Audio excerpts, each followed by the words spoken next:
Thank you, Mr. Speaker. Many of you may remember that in the 2023 session, I presented House Bill 288, which this body passed unanimously.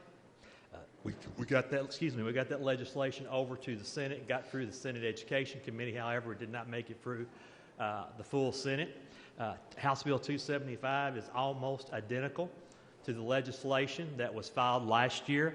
On page 11 of the bill, on the top of the page 11, lines 2 through 5, this was added. This is one of the comments made in the Senate last year. I added it to the legislation this year.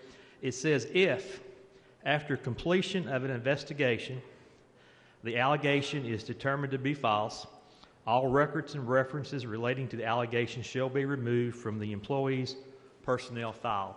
So that's the only difference between the legislation this year and the legislation we passed last year. Mr. Speaker and members, this is a piece of legislation that I honestly wish we didn't have to deal with.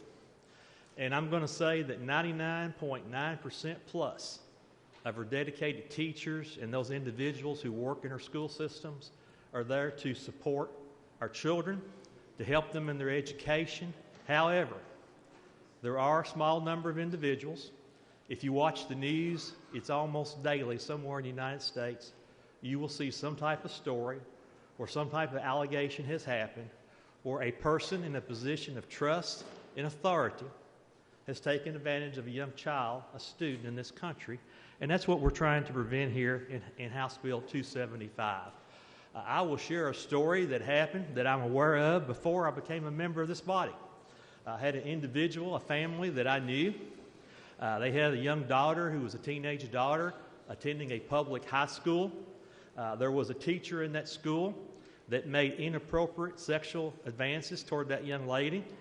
The parents reported that, and they found out that that teacher had had the same allegation made in another school system. What had happened, that teacher had just resigned from that school system. There was no investigation and moved on to another school system. That's one of the things we're trying to prevent in House Bill 275. Just briefly, a few of the main components of the legislation. It would not allow a public school district or public charter school district to enter into a non-disclosure agreement relating to the misconduct of a minor. Now, Mr. Speaker, I can share as much as this body wants to hear.